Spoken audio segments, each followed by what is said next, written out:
CDA आज से 2 साल कबल तकरीबन एक दिवालिया इदारा था जिसके पास तनख्वाहों के अलावा डेवलपमेंट के लिए कोई फंड्स मौजूद नहीं थे। इस वजह से इस्लामाबाद शहर की वो खूबसूरती बहाल ना रही जो कि किसी जमाने में इसकी पहचान हुआ करती थी। ताहम हुकूमत की ज़ेरे निगरानी और वजीर आजम की खसूसी दिलचस्पी की वजह से 2020-21 में CDA ने 49 बिलियन का बजट पेश किया। इस बजट में तरक्याती कामों के लिए 64% रकम मुख्तस की गई, जिसके जरिए तकरीबन 80 से ज्यादा तरक्याती स्कीम्स इस्लामाबाद में लॉन्च की जाएंगी। इसी तरह गैर तरक्याती कामों को बजट का सिर्फ 36% हिस्सा दिया गया। तरक्याती बजट पे फोकस करने का मकसद न सिर्फ शहर की खूबसूरती को दुबाला करना है, बल्कि इसे जदीद शहर बनाना और साथ साथ मुआशी सरगर्मियों को फरोग देना और रोजगार के मौके फराहम करना है।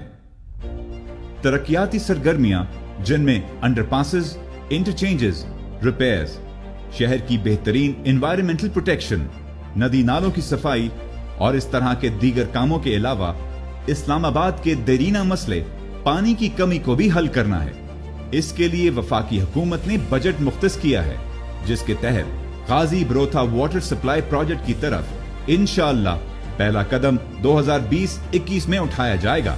इस्लामाबाद रिंग रोड के मंसूबे पे भी इस साल पेशरफ्त की जाएगी। नए माली साल में 80 मंसूबों के अलावा अगले चंद माह में पिछले साल शुरू हुए प्रोजेक्ट्स भी कंप्लीट किए जाएंगे, जिनमें मलाल bridge, G7 G8 underpass, park enclave रिहायशी मंसूबा, पार्क इनक्लेव ब्रिज और कैपिटल हॉस्पिटल की तौसीह शामिल हैं। इनके अलावा हेल्थ चैलेंजेस का सामना करने के लिए कैपिटल हॉस्पिटल में 83 ऑक्सीजनेटेड बेड्स का हंगामी बुनियादों पर कयाम भी किया गया है।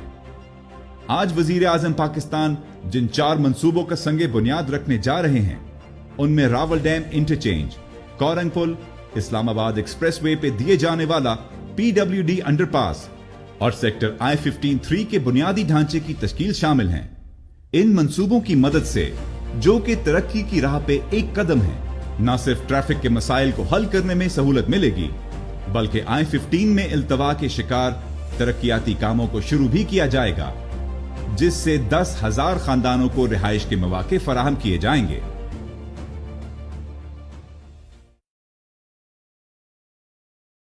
अब हम वजीर आजम पाकिस्तान से दरखास्त करते हैं कि वो चारों मंसूबों का संगे बुनियाद रखें।